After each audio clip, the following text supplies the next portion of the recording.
it is a systemic issue or it's not. Malcolm, do you have a view? The other auditing we've done of similar category operators, I haven't seen this level of non-compliance. I take exception that back in the AirTech Skymaster day, it was a similar sort of thing. Unfortunately, they lost 2 aircraft.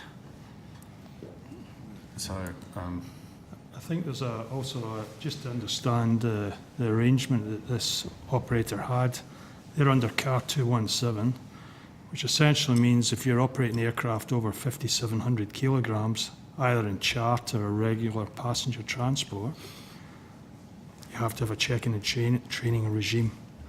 So that was built into their manual.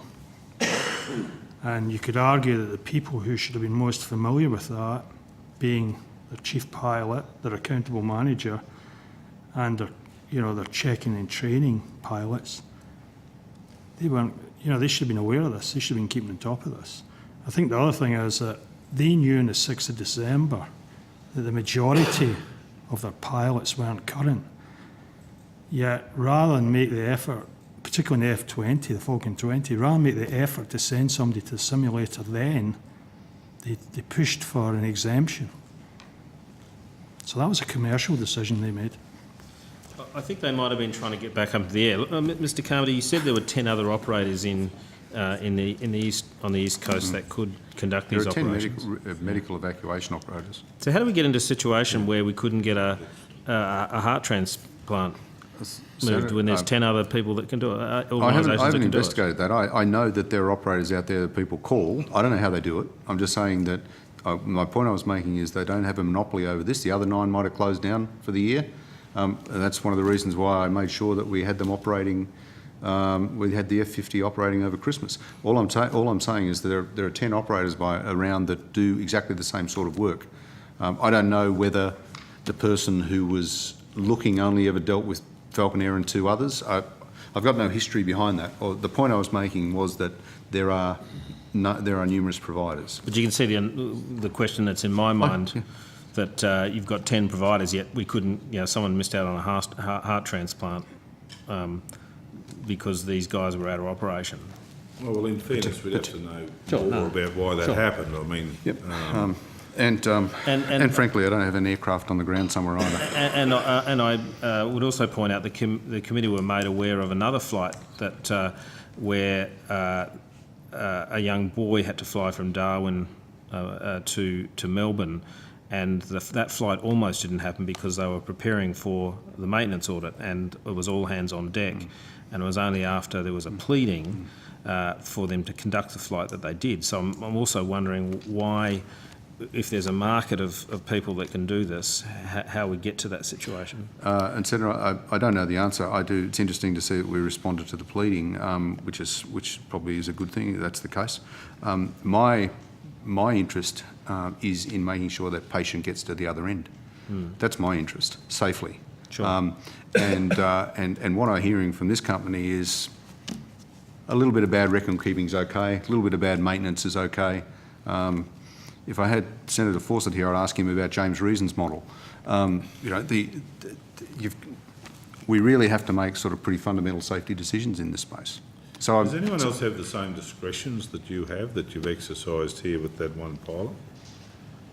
Anyone else in CASA? Or any other?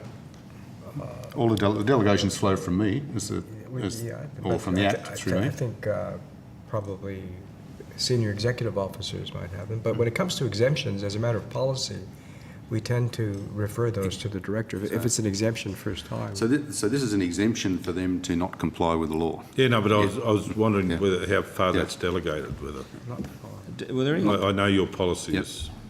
As you made that decision, was there a safety case developed behind that decision? We were discussing that case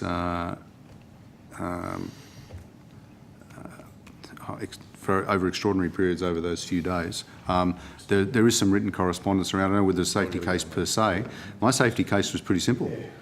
8 out of 9 of the pilots are not current, not qualified, not checked, and I think their system's busted. And it's the decision I've got to make. I could write a safety case, but at the end of the day, it's very, very important that you make these calls. Okay. Just as a final a couple of questions, where are we at now with FalconAir? There was a maintenance audit that took place. Has that been completed? So we've had the checks of the pilot records. I think we've been in, which is the one that the audit we're referring to before, which is the maintenance one. I don't think that's been resolved yet. I thought there was a surveillance audit and then there was a more significant audit. There was a maintenance audit which took place just before the main audit, which was the first week of February. They were planned together, but because of coordination of the inspectors, they had to split it up. The audit, I understand the audit report is for review at the moment with the manager, but because I'm not involved in it, sure, it's not before me. Yep, sure. But do we know where the status of that audit is? I don't, Senator. I don't know. Mr Crawford might know, but I know it's in the No, look, I know it's with the regional manager for review at the moment, so I think he just got that fairly But presumably there's nothing in there that was only completed on the 7th of February. Presumably there's nothing in there that's fatal or would... If there was a immediate safety issue, we would have dealt with it on the day. Yeah, sure. All right. Well, let's hope the audit comes out successful. It's going to be issued this week, Senator, to FalconAir. All right. I understand that the audit report is expected to be issued by the end of this week. Okay. Thank you very much.